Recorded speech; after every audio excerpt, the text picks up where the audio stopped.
Hi, I'm Mary. This is Making is the Point. Welcome back or welcome. I am here to talk to you about knitting and spinning and sewing and whatever other hobbies I keep coming up with. Watercolor is a new one. Thanks for coming by.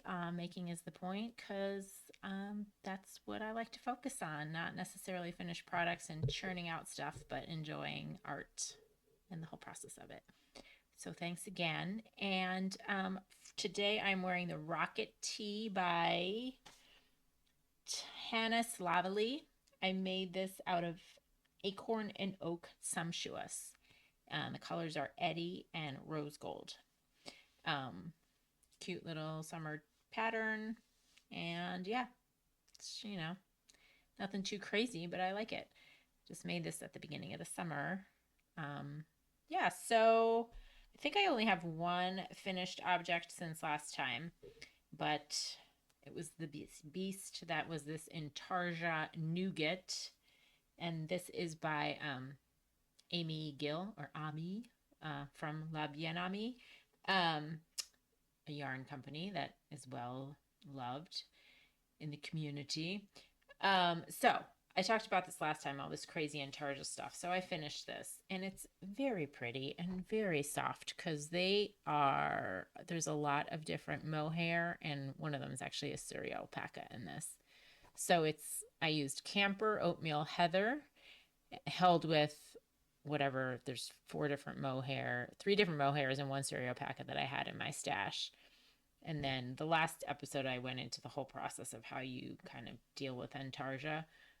I'll be vulnerable for a moment and show you the back of this. I did a sort of a blend because I did carry floats for some of them. If there was like, for example, in a row like this, it's like red, pink, red. I carry this red float. So I was only having one color strand per row.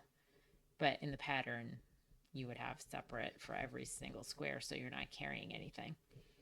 But I don't mind. This is going to be more of like under a coat, wintry. I made it also shorter than the pattern A because I was sick of Intarsia. B, I just didn't need it as big because I just want to do one of these little numbers under a coat. This seems like real fall vibes. I'm glad to have this done. I'm not sure I'll ever do Intarsia again, but it's nice to try new things. And I really did appreciate the class with Allyson because this would have been very confusing to me. Not even so much confusing, but she had a lot of extra tips and tricks on how to make things easier. So that was great. Whips. I've got a bunch. Well, this one's sitting right next to me. The Moby Slipover-PetiteKnit. I am using Harrisville Designs Highland, and I believe this is Jade. Yeah, Jade. And I absolutely love it. I love the yarn. I love the sweater. Tried it on. It fits great, which I'm quite happy with myself for that fact because I totally redid the math on the pattern.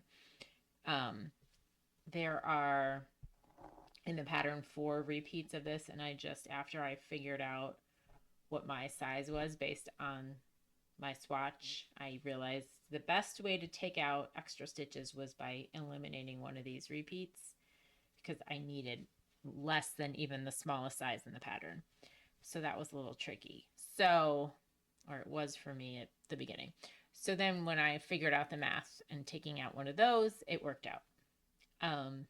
And when I tried it on, I think it'll be good because then there's ribbing that gets added. I think that will work out perfectly. And the armholes are going to be great because they're a little slight bit low, but then the ribbing will make this come up like another inch. So, the pattern now, I've got it pretty much memorized. I don't really need I glance at the chart every other row because when you're doing these cables, one row is just knitting and the next row you're doing whatever the cable pattern is. So I just glance at it, and the rest of it I kind of have down. I am not using a cable needle even for these 4 stitch cables or 8 stitch twisting. this yarn is very sturdy, and I tried it with a cable needle, and then I realized I have just as much luck without it. And yeah, so yeah, I have to do about, I think, 3.5 more of the charts to get to about 10.5 inches of the body, maybe 11 inches. I don't want this to be cropped at all. Just a normal size, which to me is usually like 13 inches. So 2 inches of ribbing. And that's that. I recommend. I think this is a lovely stitch pattern, and I recommend this yarn highly. It's the first time I'm using it, and I really, really love it. It's gonna be warm, but kind of perfect for a vest, since, you know, got some ventilation in there. And then let's see what else we got. Okay, this traveler. So this I'm making with hand spuns, my first hand spun sweater. And so with the traveler, you start from the bottom up. I did a provisional cast on because I don't know how much yarn I'll have, and I like to do that when it's a bottom up sweater so I can try it on and see how long I want it. So I worked on, like, in the pattern, her entire body is like, this is Andrea Mowry, sorry, traveler hoodie, 7 inches, which is not a lot. I mean, it's cropped. Even for Mowry, it's cropped. So that's still a little too cropped for my liking. But I thought, all right, I'm provisionally casting on. I'll do about 6 inches, and then I can do the rest once I get the rest of it done. And I was like, it's so big. I want it big. And so I was like, this is really big. And I measured my understated sweater, which I love. And that has like, it's a V-neck. It's pretty fitted in the arms. And then it's really big. I think it has like more than 20 inches of positive ease. And that was bigger than this. But then I was like, yeah, but that one, it's a thinner fabric or a smaller gauge. I can't remember what weight the yarn is. And this is not, I don't know. All this to say, I totally ripped it out. The whole thing. Because I was like, I don't want it to be this freaking big. So then I decided to provisionally cast on and just do a few rows and then get to the top part so I can get that fitted. And then at the end, I'll just put the bottom on, and that will just be whoop, working in the round. So all this to say, I now have the front. So, and then I finished the front, and now I'm working on the back. I only have like one of little chart repeat, and I have to basically do almost the same thing as I did in the front to the back, except there'll be a little less shaping in the back. Obviously, it'll come up higher on the neck, but same idea. So once I do that and I join this together, then I will probably go back and do the body. I was trying to think, will I do the sleeves then? Yeah, I'll probably just go back to the body, then the sleeves, and then deal with the hood. And I had mentioned, so this is, I'm really liking this fabric.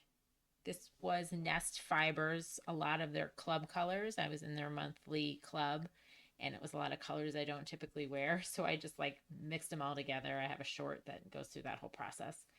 And I still am spinning some of it. I don't have all of it spun yet, but I'm kind of going back and forth between spinning and knitting. So I think I'll have enough, but I have some of the honey, the brown color solid that I'm going to use for the ribbing and all the ribbing, and then the encasement for the drawstring. I still have to spin that up, but I have the braid of it. Braids, I think I have 2 of them. So yeah, it's a lot of purling. Because, yeah, it's a 3 knit, 2 purl repeat. So that gets to be a lot of purling, but that's all right. Oh, and hot take. I got the square chiagus to try. And, you know, they're taking the world by storm in the knitting community. A lot of people say that it's like less pain, whatever. I found I had more pain with the square ones. Or just they were distracting and I didn't find them comfortable to use. So I took them out and used my trusty old round chiagus, and we're back in business. So I'm glad I just got that one set to try. I'll I'll probably gift them to someone because I really don't feel like using them again. So, yeah, but you live and then you learn. So that is the Traveler hoodie, and I'm excited. My first hand spun. Now I have this little snooze fest. Now this is nothing against the designer because it's a great pattern so far. I mean, I got through the more complicated bits. It's the Avenue Tank by Tori Yu. I really like the pattern. I think she writes an amazing pattern. But now I'm just on the body, which I am officially over using summery lightweight yarns. But I want to finish this and be able to wear it with whatever summer we have left, which thanks to climate change, months ahead. So yeah, but so I've got this all joined up and I have to do, many more inches. I only have a couple on there. And, this is inside out. Doop. Doopity doop. Yeah, you can't really tell.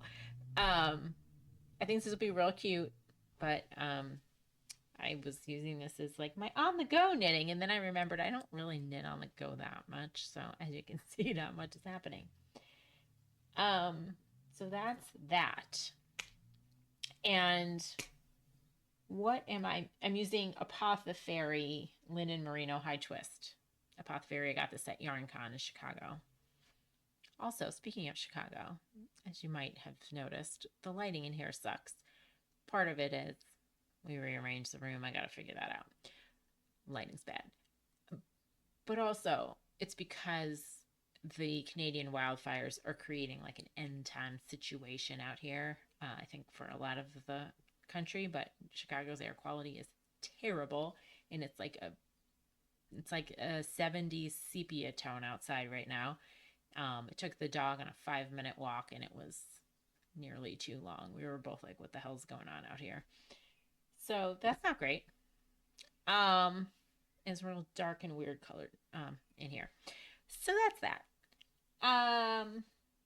And then my other whip, it looks crazy, but I'm excited about it.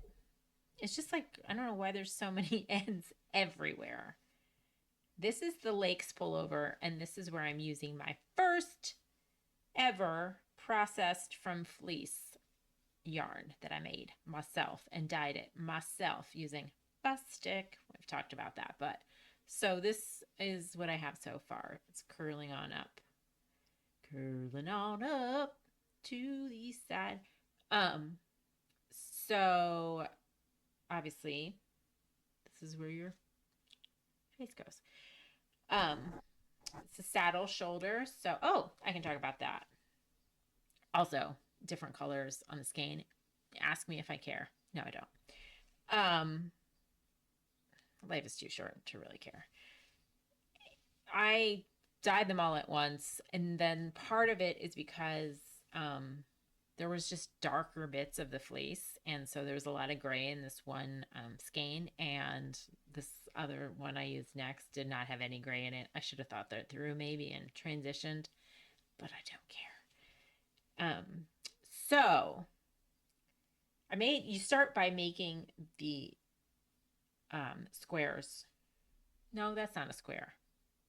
Well, is a rectangle a type of square? Stop it, Mary. You just start and you make your saddles, right? And that's nice because it's basically your swatch. And then you pick up the back from the saddles. Exhibit A. Pick up from here on saddles. When I first did that, I was like, this is too small. Like, the saddles just look tiny. And I had measured them. I was supposed to get 7 1/4, I think. And I measured it. Now, did I measure while I was watching the World Cup while it was sitting on my lap? Potentially not flat. Probably. But I can't help it. I was passionate about a game I never really watched before. So anyway, then when I attached it, I was like, this is way too short. Measured it, 6 inches. Well, okay. So what I did was I did some surgery, and I basically made this part wasn't on here yet. So I knit this like an inch longer and then grafted it to the neckline. And I did that with each side. So I was pretty proud of that little maneuver, because I wasn't, well, I would have if I had to, but I really didn't feel like ripping it all out. So yeah, I like the, it's Shetland, it's the wool, and I really like it. It's rustic, but it's not too itchy. I mean, I would never wear this without something under it, but I think it's going to be real cozy, and the fit seems great. I'm about a 37, 38-inch bust, depending on the day. And I'm going for like a 44-ish. So like 6 inches of ease. So nothing too crazy, but oversized. So yeah. And speaking of the gray, I learned from Jody, Flower Hill Fleece Jody, who's the coolest, in a video she just posted the other day, that sheep go gray just like us. Sheep, they're just like us. And I really had never thought about that. She had a video where she showed like this was the wool from this sheep however many years ago, and here it is now. And it was like, used to be like more black, now it's gray. How cool. So yeah, this is where Freya was just getting some grays. Freya, that's the sheep. She's from Michigan. She's a real sexy lady. So yeah, I'm kind of addicted to this thing now, and I just want to have it done, but you know, got a lot going on. This yarn is all spun up. Got it all spun. And I think I have plenty now that I see how far a skein is getting me. So that's cool. Maybe I can make matching something or others. And that's my knitting whips. And as you all know, I mean, who doesn't? It's Tour de Fleece time. So we are down to business with our spinning. I've also been keeping up with the Tour de France as much as I can, as much as I can understand. And it's pretty cool. These people are really good athletes, because I do a 45-minute Peloton class and I'm like, that was a lot. But my Peloton pal instructor, Christian, is one of the announcers for NBC, so that's fun. That Christian will kick your butt. Enough of that. Let's get back to spinning. So I have spun 3 skeins so far in the Tour de Fleece. The idea is you spin every day of the Tour de France and take off on the rest days. There are 2 total. One was earlier this week. So my first one was another skein for my Traveler. So the one I just showed you. I always overspin and things get curly, but once I start knitting, it's fine. I'm trying to work on that when I spin, but it really doesn't matter in the short term. I've realized you can't tell when I knit it, but it's kind of annoying because like when it's just rolled up like this, it looks kooky. So that's the Traveler. And this, again, Nest Fibers, a whole bunch of different braids that I jazzed up into one. And then I did a skein of HelloYarn. I'm trying to remember. HelloYarn-Salty. It was a club color. I forgot I was in the club. That's where they want you to be. They want you to forget. I'm sorry, HelloYarn. I have paused that because your girl's on a budget. But anyway, I was glad I got this one because I really like the colors. And this was also Shetland, and it's called Salty. And it feels a little more rustic than that Nest Fibers, but in a nice way. It's not like itchy, but a little more hardy, I guess. And I really like it. I don't know what I'm going to do with this yet. So this, I don't remember what I did. I told myself I would make notes. I started 2 months ago. I don't. I mean, once in a while, but vibing. That's just how I like to do this stuff. And then today I finished what I think is my favorite skein of yarn yet that I have spun. And it is 3 Waters Farm. They make awesome fiber. This is Autumn Overture. I bought this like soon after I started spinning because I just really like the color. And then it's fine merino. And my God, I love everything about it. The colors are just totally in my wheelhouse. It's so soft. I'm really happy with how I spun it. It's kind of a light DK, maybe sport to light DK. And yeah, it's great. I think I want to make that new Maori. I was on the fence a little bit because there's a lot going on with it, but I think it's just enough going on with it. And I really want to use this and like a dark forest green as the main color. And I think this would look really cool. So I'm going to look into that. I mean, I have other stuff I want to knit first, but I think this will be what I use this for. I think it'll look cool. So yeah, I am going to next spin another skein of this stuff. I have another braid of it because I want to make the Cygnus shawl and use these together. This is Utopia Ridge Sport. It's looking more light gray. It's kind of, yeah, it's a little darker than what's showing up here. And this Confetti Tweed Lake House. I'm forgetting which company it was. Is it Yarn Jam? There's so many yarn. This Hello Yarn, Yarn Jam.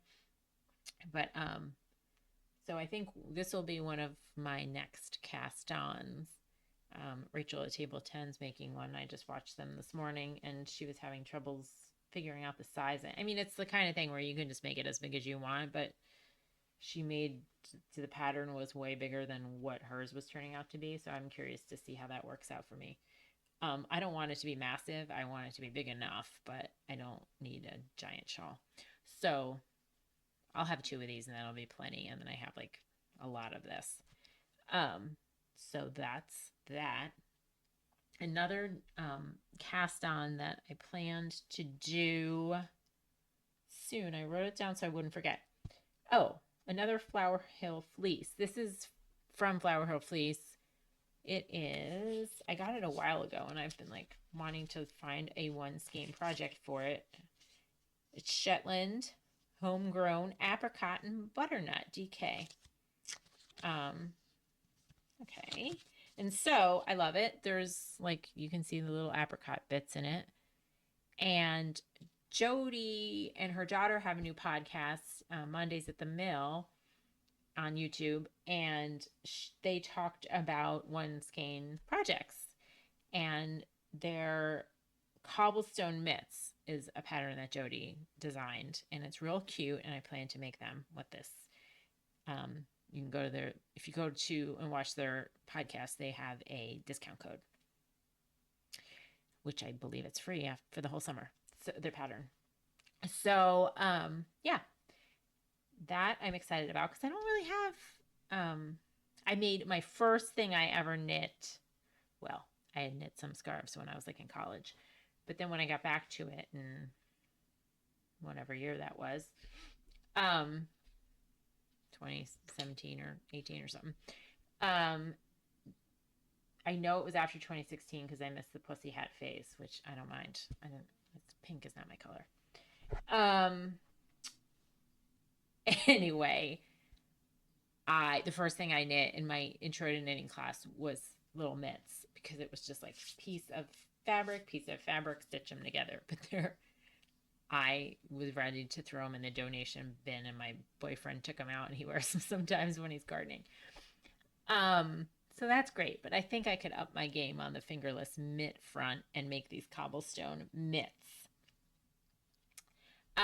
So what else? Podcasts. Yeah, I wanted to just mention Jody's. I think it's so cool. They have this mill, and they talk a lot about what's going on at the mill, but then they also make yarn, and it's just such a fascinating process to me. And Jody and her daughter are very cool people. So that's cool. And then I just keep watching, I just keep trying out new knitting and sewing podcasts on YouTube because I think they're fun. And I found a couple good ones. They don't need me to recommend them, but my friends that watch this. So, From Carly B is the name of it. I believe she lives in Australia, and she's so cool. I gathered from this one episode that I watched so far that she's primarily a sewist, but more recently got into knitting and is so into knitting. It's very endearing. She talked a lot about her reservations with short form content. And, she does longer form YouTube podcast. And I thought it was so fascinating because it's talking about something I think I've thought of, but really didn't put words to. And that's like why I'm drawn to watching longer form content on YouTube. It's that, there's enough research out there talking about like your phone, the doom scrolling, everything else. And it's really hard to curate Instagram or any kind of social media to not suck you in to start scrolling shit. Like, even if I have it pretty well curated in terms of the accounts I follow. And I'm like, I mostly want to follow my friends and people in the knitting and sewing and music communities, like the stuff I'm into, which I do. But then it's still giving me a bunch of ads. And then sometimes I'm scrolling past some political thing that just flares up my BP. And then I'm down a freaking rabbit hole of just like, sometimes they're funny videos, but it's like, where did the 20 minutes go? Like, that was and I feel kind of gross. So, it's just really hard. And it's not like it's judgmental. Like, there's a lot of fun stuff out there. I'm constantly sharing stupid shit with my friends and it's fun. But, and I'm not a like all or nothing kind of gal. I just think it's interesting to think about those who are content creators and really spending a ton of time making really cool reels for Instagram. But what's her name? Carly was really being thoughtful about how she thinks that maybe she's going to pull away from doing that and just stick to YouTube, and understanding that she might lose business or some of her community, but it's important to her to not contribute to something that she personally is not thinks is pretty like negative or potentially dangerous and that kind of stuff. So I thought that was really interesting. And I think there's such a not that YouTube is like the be all end all, but I think there's a difference for me because I'll watch on TV. Generally I just put YouTube on my TV so that I can do it while I'm spinning or knitting, and it's not staring at a tiny phone screen.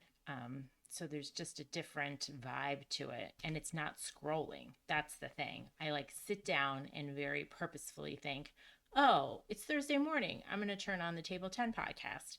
Oh, it's Monday, whatever day it comes on, Tuesday, I'm going to watch Trixie and Katya while I eat my dinner.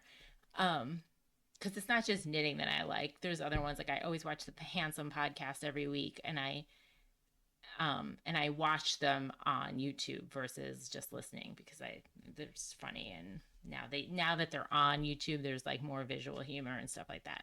So there's a bunch of like comedy ones that I watch, and then knitting, sewing, and even on Netflix has My Favorite Murder, and I used to listen to them very regularly, and then I stopped for years. I was scrolling on Netflix and I'm like, oh, Georgia and Karen, my old pals, let's see what they're up to. I got sick of just true crime after a while, but and then I really hate that it's called My Favorite Murder. It just rubs me the wrong way, but they are smart and funny, and Karen Kilgariff absolutely slays me. And they do like a lot of thoughtful stories. The way they present the stories are very thoughtful, I think. Anyway, then I watched that. I was like, oh, let me catch up on the last few that they've done. And they're still very funny. So anyway, I think that I've found more recently, I haven't watched as many shows, like just regular shows, because I've been watching a lot of like YouTube content, longer form content. And I really enjoy it. So yeah. And then the other podcast I just watched was Aronica B. Cole and Co. I think she's a pattern designer. I didn't know of her, but I think she's pretty popular, so I'm out of the loop on that. But I saw that it came up somewhere. I think she had speaking of shorts, she had a funny short. That's what it was. And then I wound up watching the video. She had a short on YouTube, like getting ready for my Netflix documentary. Like there was that like trend of people doing that, talking about the social app. And I had thoughts on that. So then I watched her whole long video about it, and I thought it was so thoughtfully put together. Megan Nielsen created a app called Social, SEW. We love a pun. That's kind of like supposed to be like OG Instagram, where there's no ads, there's no DMing, it's like, you know, a social community where you post your makes, mostly sewing, but there's people doing knitting. And I joined it, had a few posts. There was a whole dust up, and long story short, I got myself out of there. I wasn't interested. I'm not interested in supporting that company. And I think that Aronica does a good job of summarizing her thoughts on it, and I'm much in agreement with what she said. Mostly, for me, it's not that deep. I am not going to pay for something if I don't totally agree with the actions of the people that create that, you know. Yeah, I know all these companies are run by demons, but I'm not going to pay $1.99 subscription fee for this thing that I'm not super jazzed about, and I don't need another social media. It's fine. And so, yeah, I don't think that she's being canceled when you decide not to purchase someone's product. That's not cancellation. And her Instagram post about it totally rubbed me the wrong way. I'm never going to post on Instagram again. It was, to me, super unprofessional and weird. And this is where I'm like, okay, this is not for me. I don't think people should be demonizing her and, you know, all of the things. So anyway, Aronica does a really good job of telling the whole story on that. And she's funny and seemed cool. So anyway, that was another one I was like, subscribe, think you're cool. So yeah, those are my pods. Oh, I have this little goofy pile right here. I'm still up to my old tricks with my, what do you call, watercolors. I don't remember what I've been doing. So I'm doing it pretty regularly. Like I got into this sketching with Scotty. He's on YouTube, but I also did his Patreon because I love the way he teaches. So this is like a little New York scene. He's really into the loose ink and sketch, whatever it's called. I don't know the words, but it's really fun. Like you don't pick up your pen for a lot of stuff, and then you just kind of like draw loosely. And yeah, I thought I got the perspective on this one decently, thanks to Scotty's help. And then I think this was one of his tutorials too. So I just like his like kind of, you know, cartoony sort of drawing style. I think it's fun. And then, oh, this was somebody else, and there was not a tutorial, so I just basically tried to copy what this guy had, that was a fun way to do it too. I just think of that. I like that little cartoonish look. And then this is remedial looking in many ways. I mean, like they all are. But my goal here was trying to create some northern lights in the sky, and I think I got that one okay. Little stars and northern lights.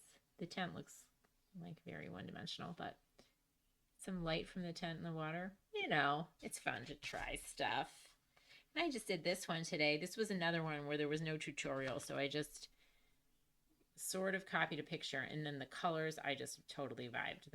I did my own colors, which was really fun to do the houses, because I was like basically like, okay, I want a, you know, chartreusey green, and try and figure out how to get there.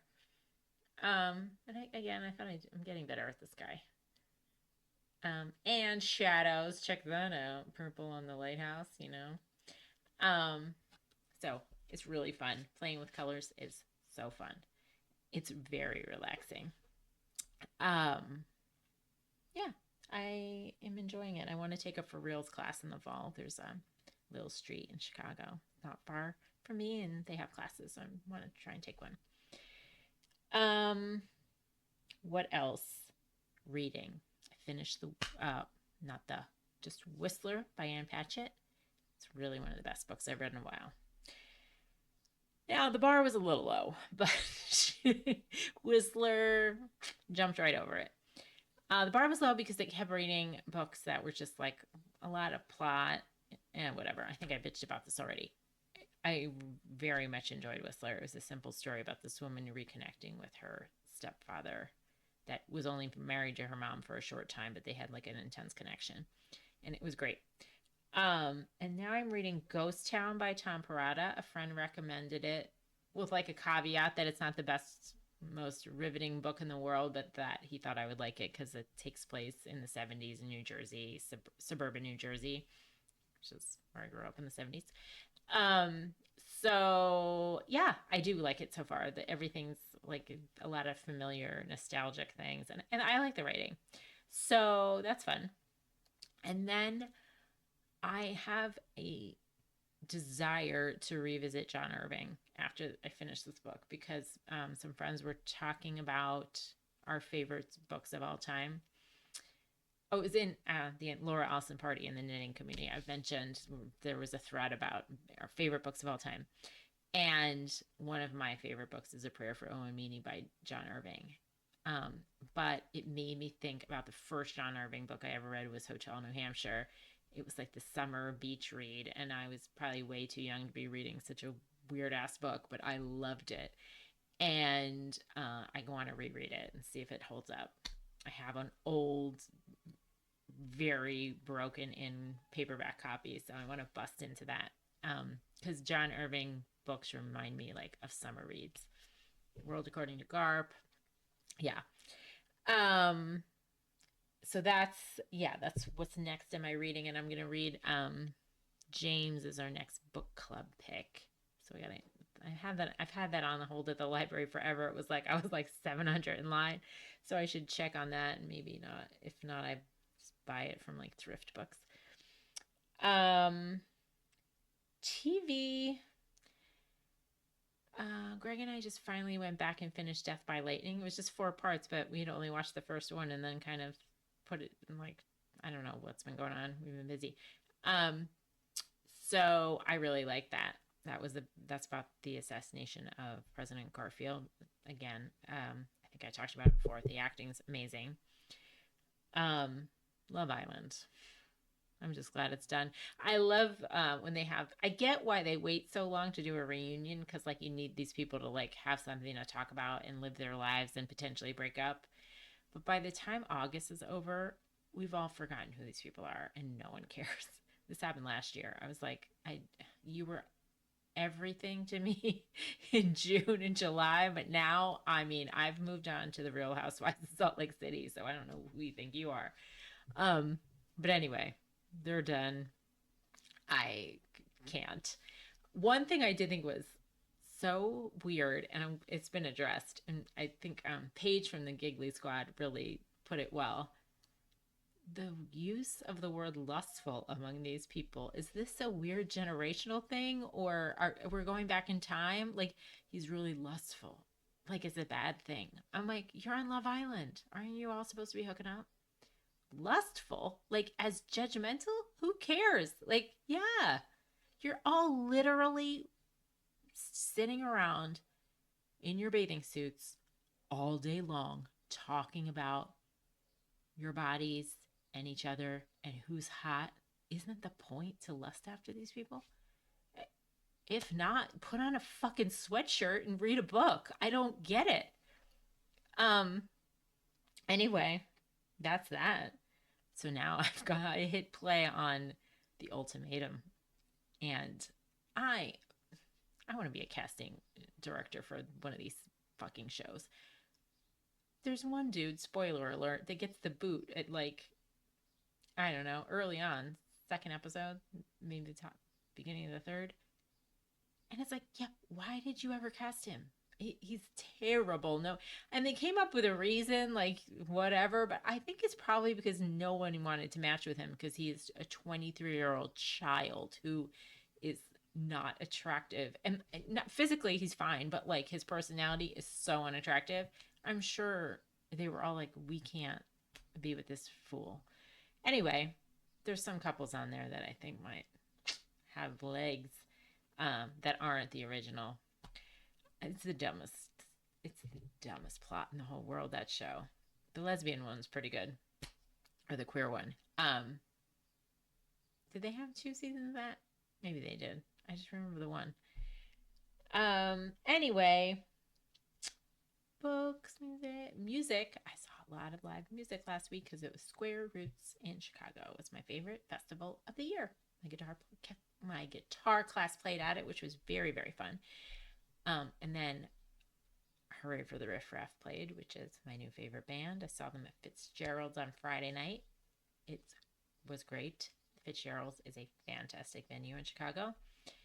And then Robbie Folks at Square Roots, and just amazing. Freaking incredible band. And then Grelly Duvall and Phenom. And I had heard of Grelly Duvall. I saw Phenom at Square Roots a couple years ago.